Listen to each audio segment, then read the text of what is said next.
Well, good afternoon, everyone. My name is Ted Gardner. I'm an interviewer with the Library of Congress Oral History Project here at our wonderful Public Library of Cincinnati. And Dennis Daly is our videographer. Dennis is our director of this program. And we have the honor and the pleasure of talking with an old friend here today, Gene Springer of Hyde Park. Gene Mormon Springer, and that's Mormon with an H. And we've been friends for longer than we want to talk about, as a matter of fact. But Gene, of course, a great patriot, a great citizen, a great comrade, particularly in World War II.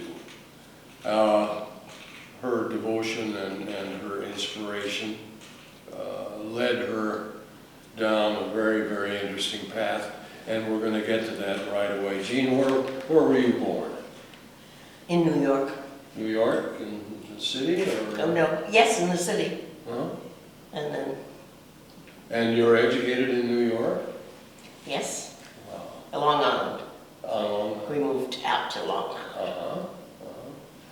Well, we know that you've had a very interesting career here in Cincinnati, as well as during the war, and former director of the Mercantile Library on Walnut Street, the oldest private library west of the Alleghenies. Very good. And you know, as an Oregonian, I had to learn about what west of the Alleghenies meant. And that can be referred to in so many different ways. But anyway, did you have siblings? Your family? What comprised? A brother. Had a brother? And just my mother and father and brother and I. Right. That was Right. it. And what college did you go to? I went to a brand new little college on Long Island that my mother was involved in starting. Mm-hmm. And it was called Adelphi College, and it was just for ladies. And there were about 7 of us in each class. Wow. And it was in Garden City, Long Island, Mm-hmm. so it was within traveling distance of New York. Right. More so today than then. Right. And now it's a huge Adelphi University where lots of people go. Isn't that nice? Well, you were a pioneer. No, In many ways. it was a pretty little place. It was a little village. It was just lovely. Oh, that's very interesting. Well, so Pearl Harbor happened, of course, the 7th of December, 1941.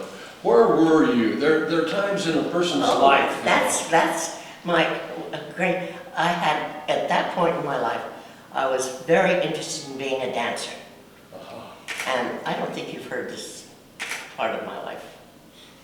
And my best friend and I and 2 other girls studied very hard with somebody in New York called George.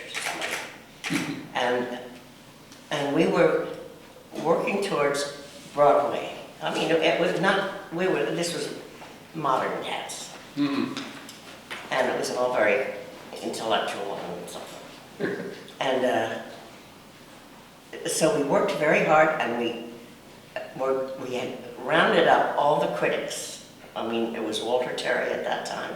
Oh, really? All the New York Times, everybody, and they were coming. This was the blossom of our, and somehow that Sunday, none of us danced well. We didn't know anything. We had been tucked away backstage, but we did not, and we were so upset. We didn't know why, and it was Pearl Harbor. Oh.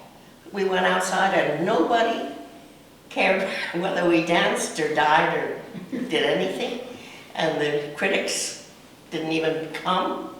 I mean, it was, the whole world was upside down. Yes. And so we all hung up our shoes. That was the end of our career. How about that? That's very So interesting. That's very interesting. Well, yes, that, that sort of thing affected so many people. It was the world turned upside down, just like the Revolutionary War. Well, now, you were a college student at that time, or had you? Yes. Yes, yes.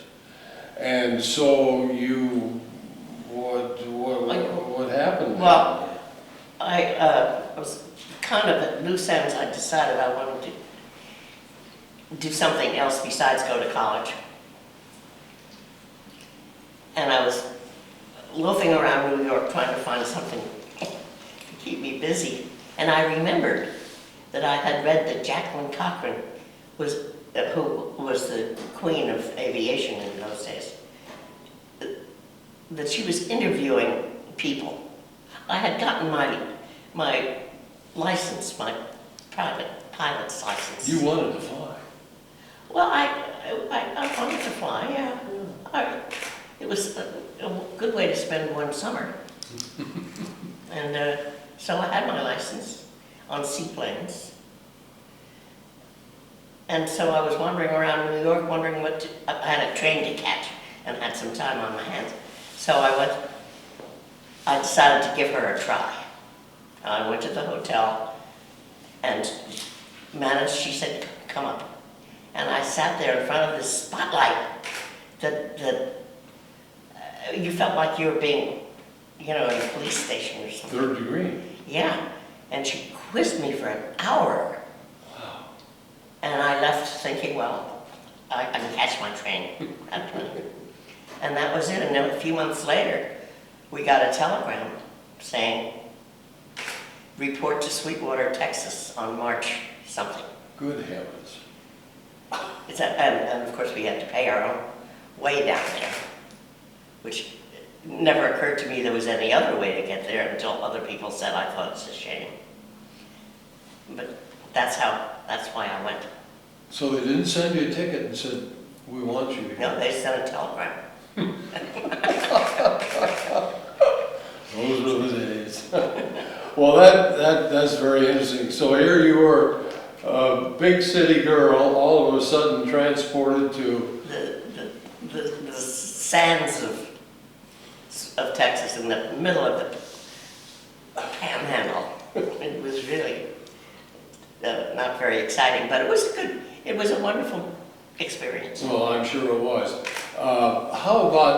Tell us about your training, how you started out with primary and advanced. Well, as I say, I had a private license because it was something to do one summer at the seaplane base on Long Island. Gosh. So I had my license.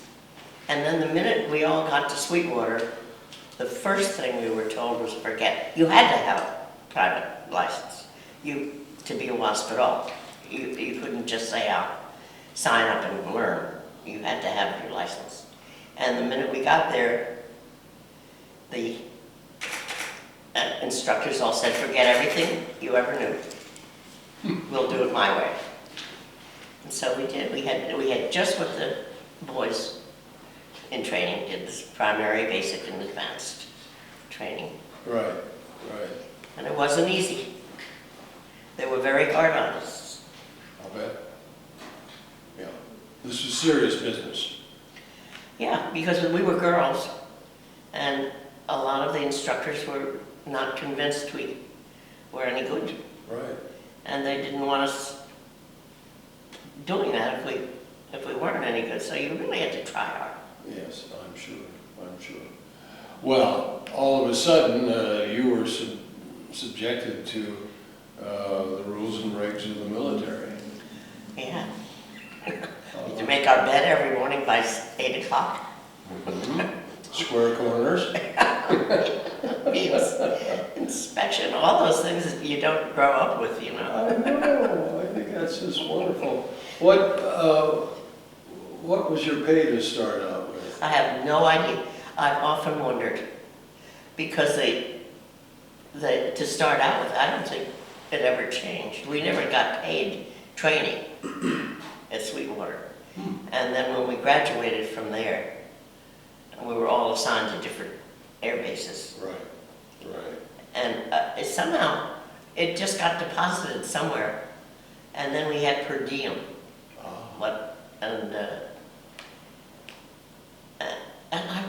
I never knew what rank, we were considered officers, Mm-hmm. but we were civilians. Right. But we didn't have to salute, or nobody had to salute us. And we didn't have any uniforms in the beginning. I'll be there. So we were treated, we had officers' mess and the officers' club. Sure. And I thought for a long time we were captains, but then after it was all over, I discovered somebody said we were second lieutenants, which was blown. Well, you gotta start out somewhere. Well, now, how long were you at Sweetwater? From March to September. That was your primary base? That's the three stages. Right. Primary, basic, and all advanced. 3 stages there. Okay, so then, did you enjoy the climate in the Panhandle?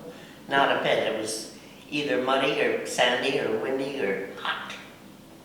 But you didn't have time to really, it was really serious work. I mean, looking back, there are a bunch of 20 or 21-year-old girls that were really, we took it very seriously, and it was not a lark by any means, but it was a good way to spend your time. Oh, It was wonderful, and we made good friends, a few, because you didn't have enough time to do anything else. Right. So that was a, what did you ask me? Did I answer you? Well, I was going to, I lost it. I wanted to say, did you experience any discrimination or anything like that, being women, and did you get respect from the Army and so forth? Looking back, I think it could have been much worse. The instructors could have been meaner or something, but it was businesslike. Right. They were all matter of fact, and you did a good job. A lot of the girls what they called washed out. Washed out, yes. And nobody, there was no name calling or resentment on either part.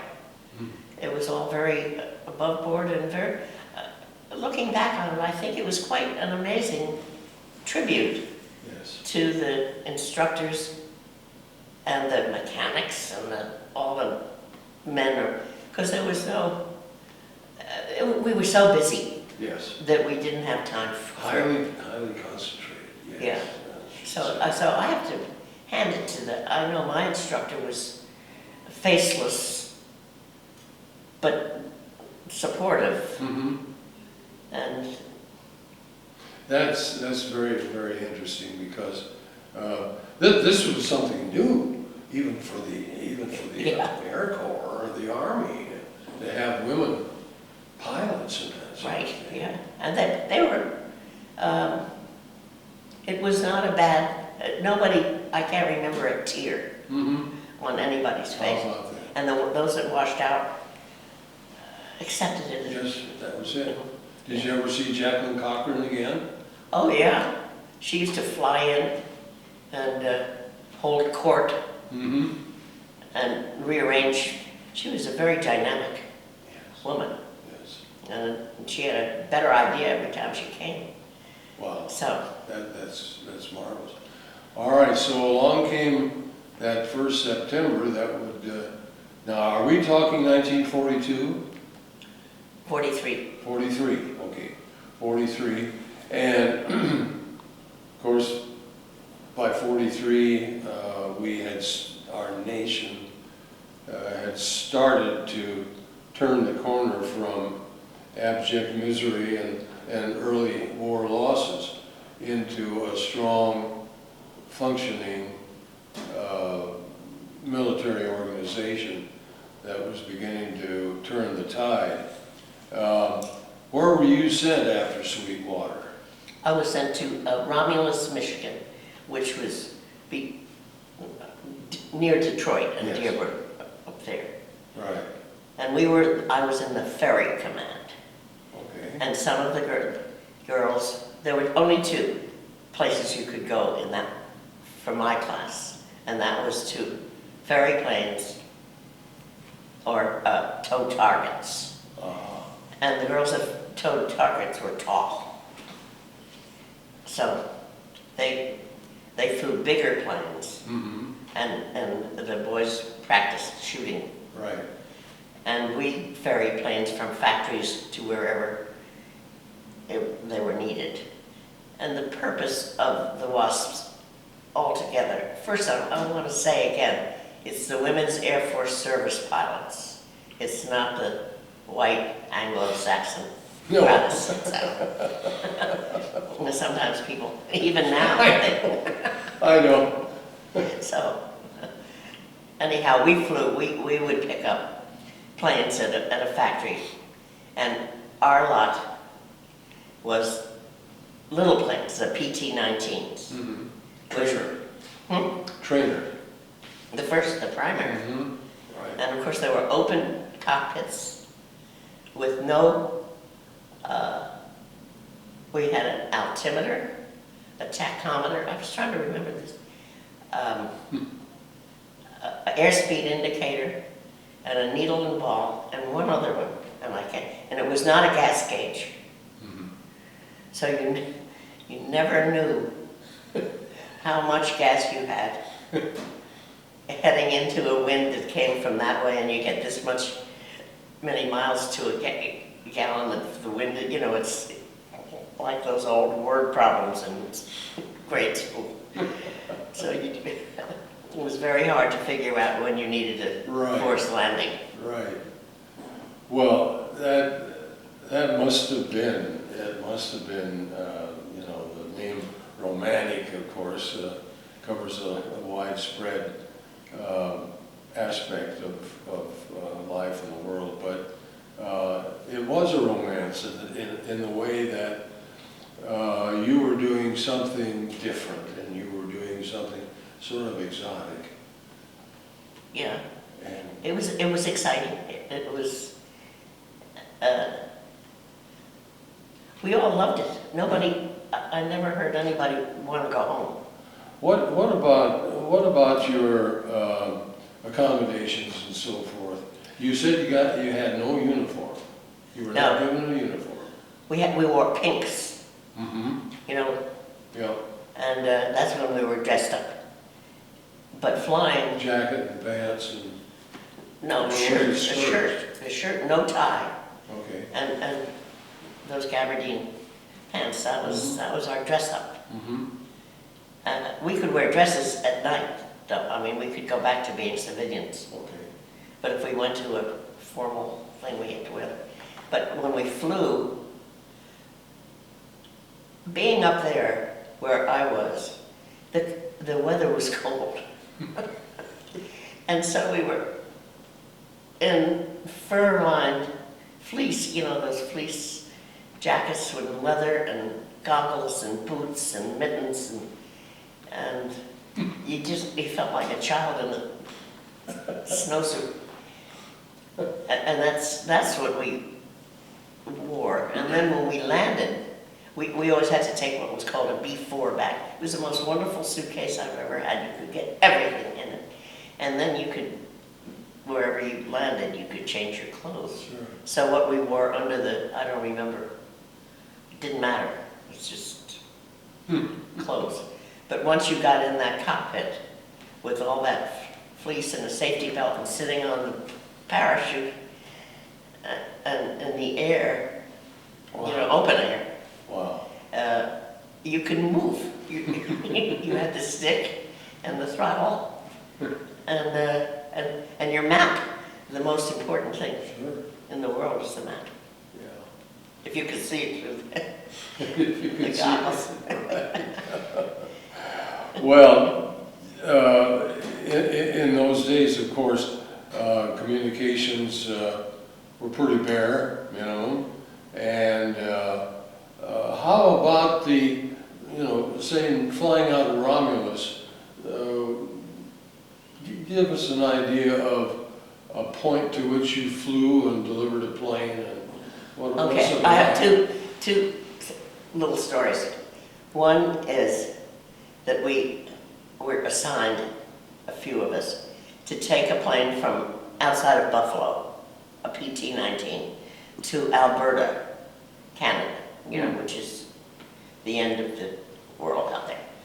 And believe me, in those days, the Canadians were very cavalier about maps, and we were very dependent on maps.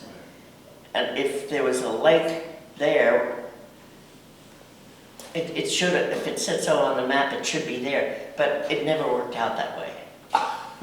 They just put in a lake wherever they wanted. And this one time we took off for Alberta, and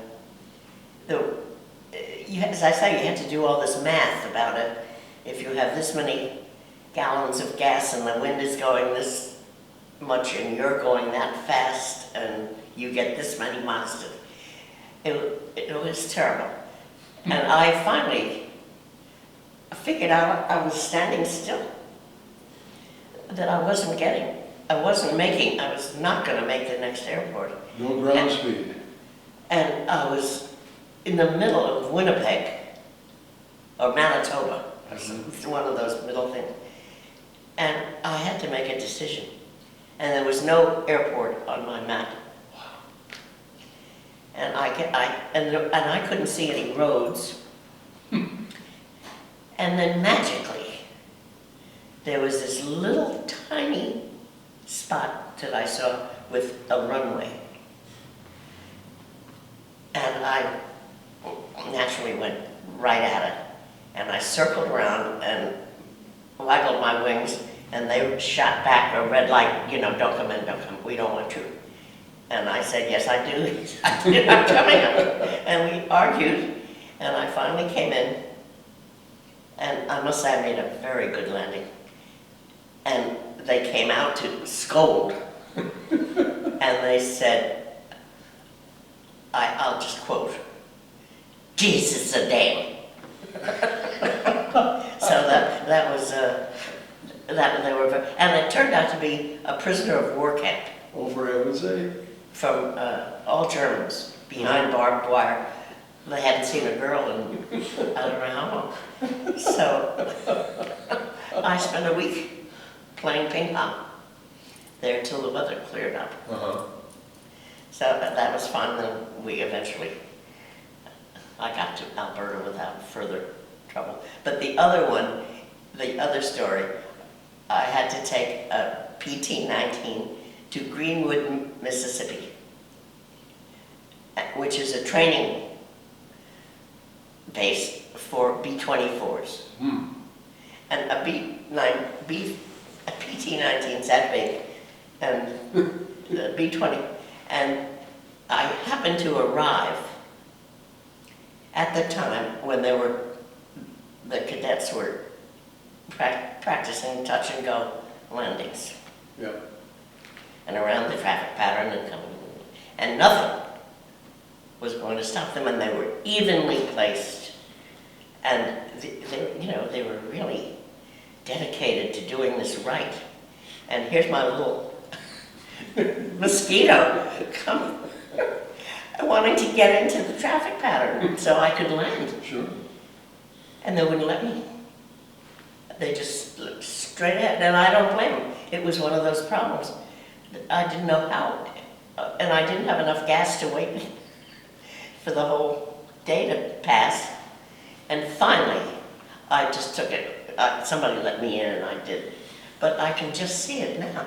This silly little plane begging for mercy. Let me in, let me in. And those boys they were dedicated to that. But that's the sort of thing. Do you have a story about the worst weather you ever encountered in flight? Yeah. You really want to hear it? Absolutely. I was flying from I think it was Montreal, to someplace over the Alleghenies. I can't remember what it was. But a lot of our problems were the result of young weather men. When you get up in the morning and they have a hangover or something, and they say, it's fine, go on. And they don't, and they haven't really studied the, and I think that's what happened this time. A few of us did this.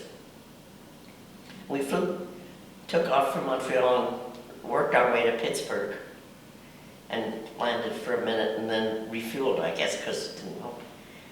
And I noticed as I was approaching the mountains that I wasn't gaining any altitude. And I did all the things I could think of, like leaning out the mixture and doing everything, but I was standing still. I was looking at the same scenery the whole time and not gaining anything. And I finally thought, well, I'm not going to be proud. I'm going to turn around and admit defeat, which I did. And there was this wall of snow that had been following me. And I was looking at the Alleghenies and the snow was and so I had to go down and down and down and down to get any visibility at all. And I couldn't find the airport. Pittsburgh was notorious for being hard to find. I don't know if it's changed. And I flew around that city. I got lower and lower, and the telephone poles were... so I finally said, I took my hand off all the instruments and said, okay, God, this is what we all said. It's all yours.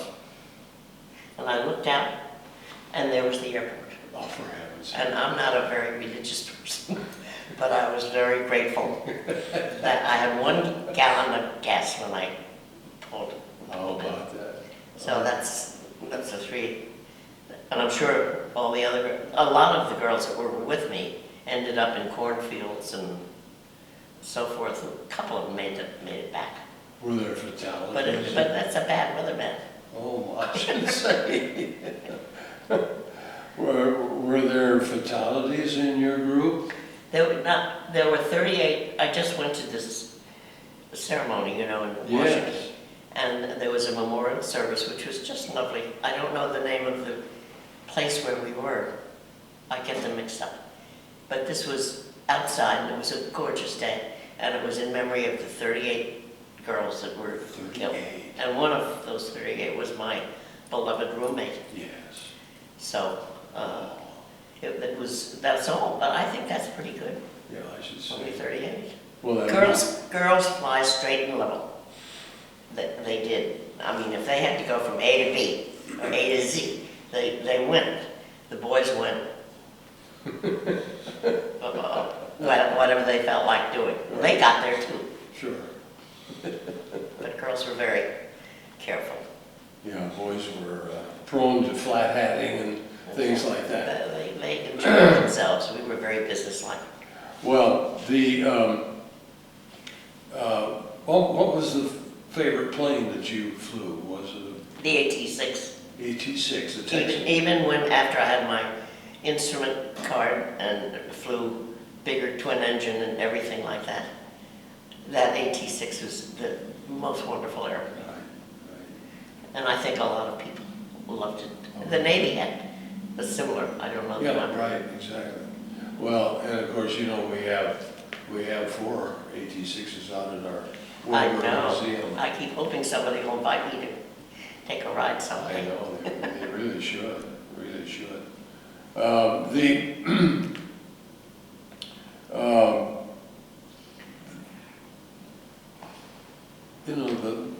The lack of, I mean, we're all sort of mystified by this who know about what you went through with little, you had respect, but you had little respect. I mean, they didn't look upon you as pilots. Now, you were flying planes for them, and you were bringing them supply planes and everything. And did they say, thanks a lot? Gee, you did a great job? No, I don't know. We really didn't have time to worry about that. Oh, Uh, that's interesting. Because this is another thing that I don't know if anybody knows. If we delivered a plane somewhere, it was up to us to get back to our base. We had to, and you couldn't get on an airplane in those days. They were full, and the trains were full. And they just said, it's up to you. And you have to be back by Tuesday or something. So we had to be very creative. And what we finally figured out, if we landed anywhere near a little railroad station, not the main thing, but a little on the way, you know, kind of just a shack, we'd make friends with the radio, the station master. And we'd have our parachute and suitcase and all that stuff, look better, and tell them our problem. And inevitably they would say, that's all right. And they'd walk out with the red flag and flag down this fast train that was coming from Mississippi to Chicago or something. Isn't that something? And then they'd screech to a halt and we'd climb on. And of course there weren't any beds or bunks or whatever you call them, pulling the things. So we always had to pull up 2 chairs in the bar. But that was our way, our trick, mostly of getting home. Right. And fortunately, there were 2 of us. There were 2 together. So you didn't feel any sense of danger or attack or anything like that? No, and nobody paid any attention. Here we came on with parachutes and everything. Nobody paid any attention. All these businessmen going back and forth and enjoying themselves. And they didn't even look around. Well, we didn't care. You probably got a ride on the famous train like the 20th Century Limited. Oh, I'm sure that's the first time I ever came to Cincinnati was, I came through here on my way because somebody had flagged down and I was amazed at this. Coming from New York, you know, Cincinnati was just a dot on the map to me. Sure. All these people live here. Little did you know that you'd be coming back here to live. Right. Isn't that something? That's great. Well, tell us about your multi-engine experience. I didn't have much because I got up to DC-3s, or the C-47 or whatever you want to call them. And that was very nice because you had a co-pilot. And it was especially nice because there was no superiority from boy, girl. You were flying this together. Right. And there was no competition. And it was a wonderful experience of girls and boys, or men and women, Sort of integration type getting thing, being responsible Yes. for doing that. Support. Yeah. Self-support. And I could never fly the big B-24s or B-17s because I was too short. My legs wouldn't reach. And no matter how well they trimmed them up, you know, so that it was too big for me. And I did fly them secretly. And of course, on big planes like that had a cabin, you were inside. Is that what? Big planes like that had a cabin, you were inside. Inside, oh you yeah, were that was... out in the open weather. Oh, that was the joy of it, yeah. No, you have a co-pilot, you have a roof, you And a radio man. and you have a compass, I guess. I forgot the compass before. I mean, you had a lot of instruments that told you. Did you ever, you flew only Air Corps or Air Force planes, right? You never flew a Navy plane? Navy? No. Because Grumman was, you know, big on Long Island. Oh, I watched they had seaplanes coming in and out of our seaplane base all the time. Right. But that was before That was only when I was learning how to fly. Right, exactly, exactly. We read about the early days of flight and the open cockpit and the romance of it and so forth.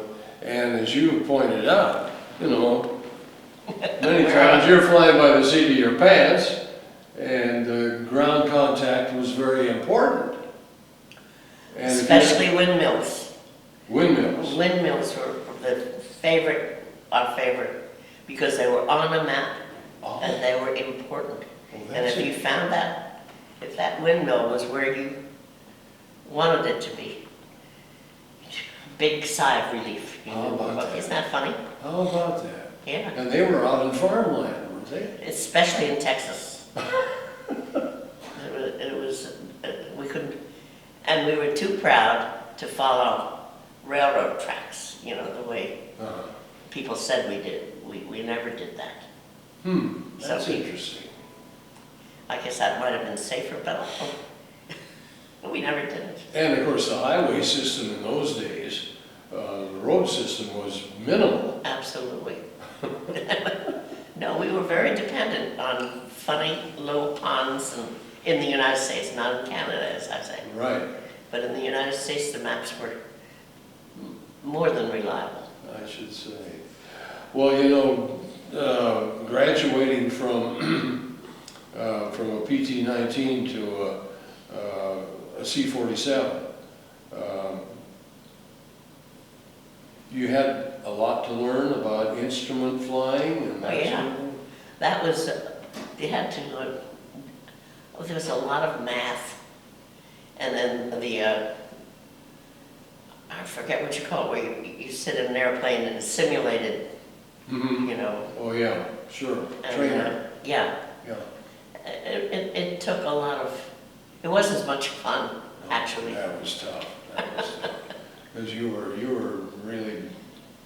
really bound and almost blindfolded in a thing like that. You know? Yeah, well, actually, once in a while, the air base at Romulus would say, there's somebody getting his navigator experience hours, and they'll come and pick you up wherever we landed. And speaking of Greenwood, I think, Mississippi, he came and picked us up, and we went back to Romulus via Texas and Minneapolis. He didn't know. He was doing it by the star. Yeah. But we had a wonderful time. You know, we had plenty of gas and we weren't so busy. But I hope he passed. I didn't know, never knew who he was. But I thought he's going to have a hard time. Oh, that's marvelous. Well, you know, another thing too, here you were, sweetheart from the big city, and as we said, you got to Sweetwater, Texas, and Texas, almost unimaginable, you know, so huge and so vast. Now, you went into Greenwood, Mississippi. Well, that was the depths of the old South. Well, we just went to the air base and got out of there. So you didn't have any contact with the denizens or anything? Oh, no, I see. we didn't do Yeah. it. We landed, and if we had to spend the night, it was one thing. Uh-huh, right. Now, you know, you mentioned Buffalo. Buffalo was a very, very important manufacturing city at that time. Well, the planes were manufactured in Buffalo. It was a little north of there. I can't remember the name of it. Okay. But that's where they made the PT-19s. Ah, I see. That's why we spent the Lenox Hotel. How about that? Oh, my It was goodness. fun because I learned how to play blackjack day and night, Really? depending on the weather. Mm-hmm. Yeah, this weather thing that was a tremendous influence on your experience. You were held up a lot by Oh, bad yeah. weather. We had to wait till they thought it was CAVU the whole time. Right, And, right. Right. What about, how far west did you get? Like, Alberta was the farthest. That's as far as you can go, I think, Calgary. Mm-hmm. And then, I don't know, sometimes we landed at bases where the minute you got, it would be a nameless base. I don't know how they worked that. But we would get there, we get out of the plane, there would be somebody standing there with a blindfold. Really? And they'd put it around our eyes and turn us all around and launch us someplace. And we'd have to sit with the blindfold until another plane came and they put us on us. I don't know where we were. Nobody knew. Nobody told. Isn't that? There was no, there's no tattletale. No. Nobody, to this day, I don't think anybody, any of us ever knew. Mm-hmm. Security. Yeah. Yeah. So it must have been, I don't know what, I don't think. Yeah, it makes you wonder if there were eyes watching you, out in the bushes. Or else, I don't think there wasn't any atomic stuff No, you going weren't on involved in that, no. That's very, very interesting. Well, as you progress now, you were in, and you went in 43, and how long did you stay in the organization? Till we were told that it was go home girls, we don't need you anymore. It's very, Yeah, tell us about that. We read about that. Tell us well, about that's all there That's is a to it. cavalier way of handling things. I guess Hap Arnold just, the boys were coming back Mm-hmm. and they needed someplace to go. And we were superfluous. And so they said, thank you. If they even said thank you, they just said, you can go home now. And we had to find our way home. I mean, they didn't Gosh. buy us a ticket or anything. Did they even say thank you? I don't think so. Yeah. But, in those days, when you're that age, I don't know, it's easy. It didn't bother me at all. Right. I mean, that's one more chapter. So Right, exactly. That's all. Well, there's that famous photograph that has appeared in magazines and books over the years, showing a WASP walking down a dusty road With her suitcase. with her suitcase, and all you saw was her backside as she was walking. Home. That was the way they treated you. Yeah. Just imagine. Well, we were women, Yeah. Now, you mentioned the Canadians. Of course, they were a rugged lot, and the Royal Canadian Air Force was very, very effective during the war, of course, and a great. Did you deliver any planes to the Canadians? Well, You said Alberta. But yeah. I think we did. I think we flew a lot in Canada. I spent a lot of time in Montreal for some reason. Mm-hmm. Maybe they had that was an AT-6 spot. I don't remember everything.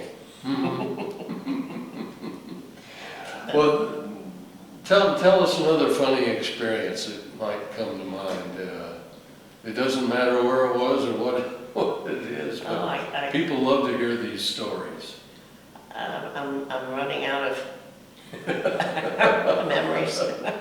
I'll think of them as soon as we stop. We played, as I say, we played a lot of blackjack. Right. And nobody at 8 o'clock in the morning in the ready room. You had to be all ready in case the weather broke. So that was a very good. I liked that. How about Pinot? No, we didn't play any old-fashioned. I mean, any grown-up. Right. I mean, like bridge or nothing like that. And I can't. I can't. I'm sorry. Well, I can imagine, for example, I can imagine you're, again, going back to Sweetwater, Texas, and of course, the Texans being what they are, is almost a different kind of a country. We never even saw You never saw any Texans? any Texans. Huh, The just only, military people. the only place in Sweetwater that we could go was called the Blue Bonnet Hotel. And it was, you know, full of mosquitoes and sand, and it's typical, Yes, you know, just sure, typical. But we were very grateful yes. to go on a Sunday, you know, if you could just go out for a Sunday dinner Mm-hmm. to get away from the base. But as far as I can remember, we had bays, they called them, like cottages, you know, and there were like 8 girls Mm-hmm. at Sweetwater. And it was such a wonderful, because women are supposed to not get, you know, they're supposed to be mean to each other. Right. They weren't. Marvelous. We were, but we had to have inspections Mm-hmm. by, you know, whether we made our bed right. And the girl that slept across the way from me, the first time this major or somebody came in with his white gloves, looking around, and we were standing there at attention and was comfortable, feeling so out of place, you know, not like Yeah. college. And he came in and he didn't feel any more comfortable than we did. And he had to go through all our lockers, and there's all our underwear. Oh. And it was just one of those hysterical moments that it got to me and this wonderful Harriet girl across the way.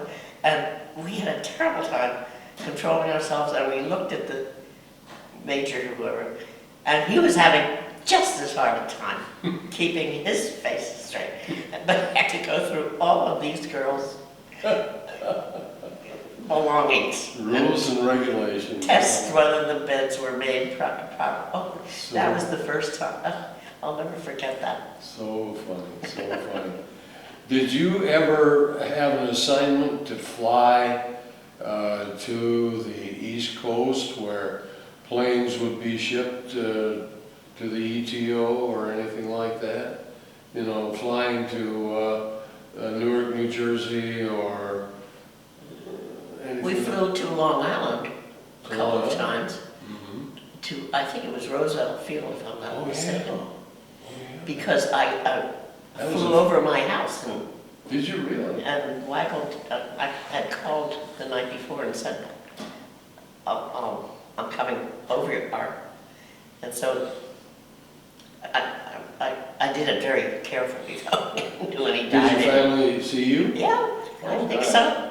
I didn't go down low enough to, Yeah, right. that's the women's way of buzzing. Well, of course, Roosevelt Field was a very historic air facility. Yeah, I think we delivered a lot of planes there. Yes, right. Well, you know, in those, of course, before the war, we had these great aeronauts, you know, like Jimmy Doolittle and Jacqueline Cochran and the Cleveland air races, you know, and the Detroit air races.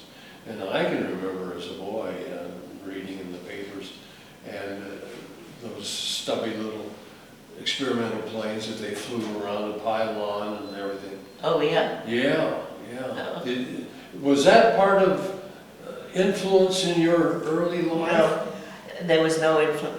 My uncle had a plane, and he took me up occasionally, but I thought it was just kind of standing still in the air. Yeah.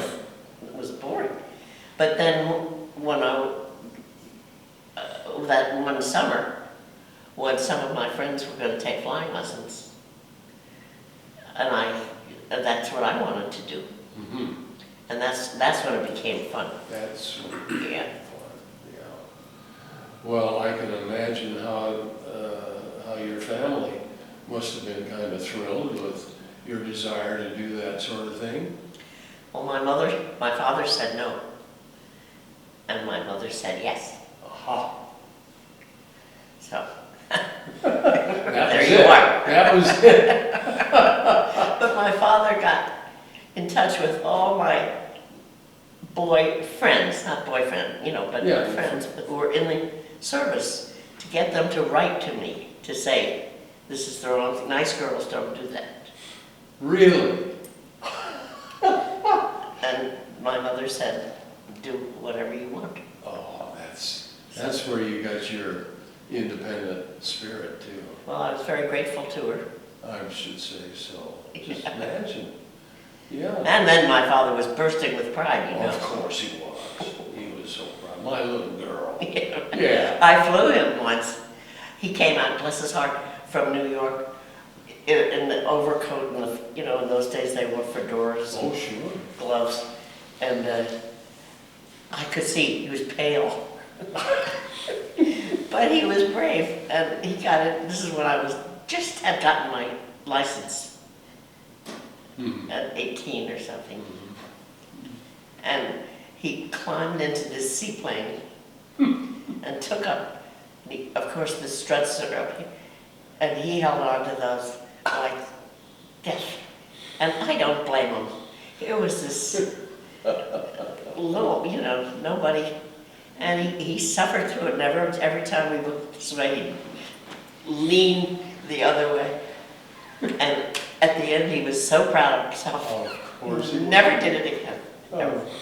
I should say. It was very brave of him, and he looked so funny in the hat and coat and gloves. Probably had a necktie. Yeah, a suit with a he vest. came right from work, Oh, on the yeah, Long sure. Island Railroad. Oh, that's great. Well, then you were discharged, or you were let go as the war was winding down. And do you remember how you got?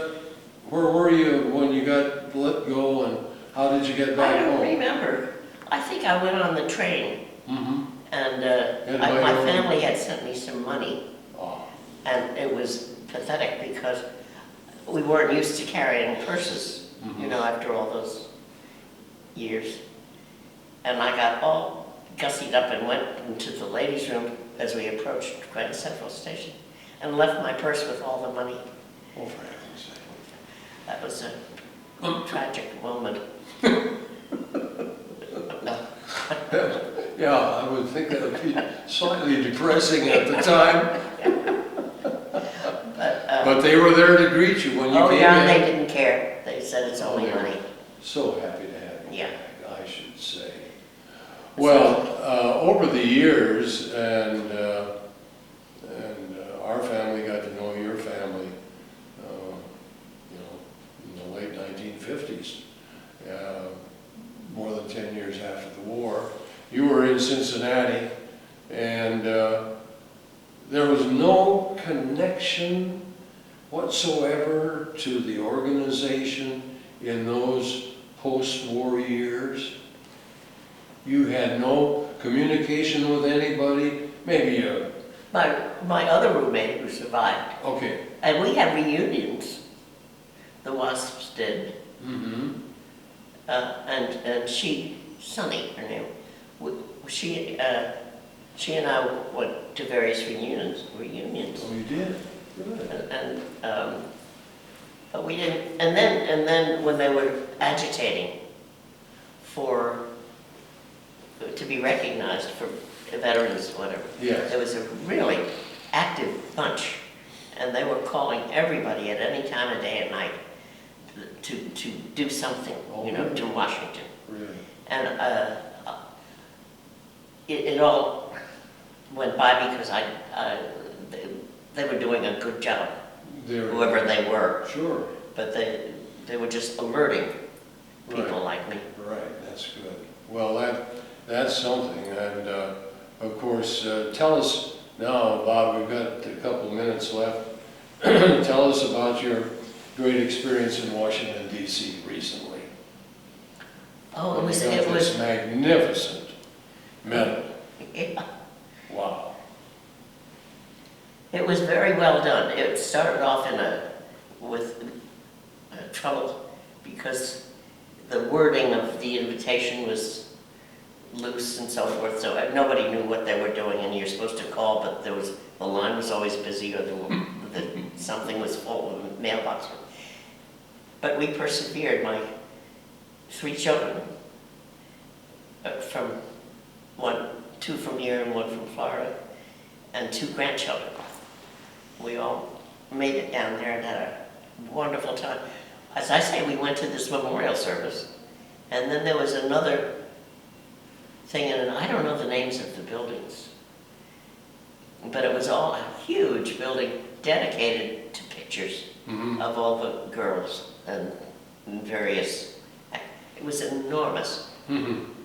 And then the next day, the big day, we were in the visitor center. It was supposed to be in the rotunda, but there were too many people. The invitation said, "Bring your family and friends." So some people. One woman called me and said, "How many are you bringing?" And I said, 8. I was ashamed. And I said, "How many are you?" And she said, 22. But there were so many people coming that we were in that visitors center. And I was this far away from Nancy Pelosi, is that her name? And Pelosi. And Tom Brokaw. And Good. Senators all over. The one from Ohio Oh, nice. came and sat with me for a long time. I was hoping a photographer would come along. Sure. Right. Of But course. nobody. A photo op. Right. Well, Jean, it's been such a privilege to have this opportunity to hear about your experience, and I know that people who see the DVD from this interview are going to be thrilled, and that's the nice thing about it, because that is a living memorial to you. This interview that people will be able to see for years to come. And I want to say one thing. I hope I haven't made light of this. Oh, no. Because I have happy memories of it. Absolutely. But I do want to say that we all felt it was important what we were doing. Yes. And we didn't care Right. that we were fired or anything like that. Right. It was a good thing to do. Well, I think that's a remarkable attitude, and a lot of people need to acquire something like that. And came back, peacetime, came to Cincinnati, had a family, have done so many wonderful things for our community, and of course, being the executive director of the Mercantile Library for so many years, and establishing yourself. And I hope more and more people get to recognize the fact of what you've done. And we are so thankful to you and appreciative. Thank you for your service. We hear that all the time, don't we? Thank you for your service. Well, I hope people mean that. I think they do, but it is, there's more to it than that. And we know what it was like. And we congratulate you, and God bless, and good health and everything else. Thank you so much. It's wonderful. Okay, thank you.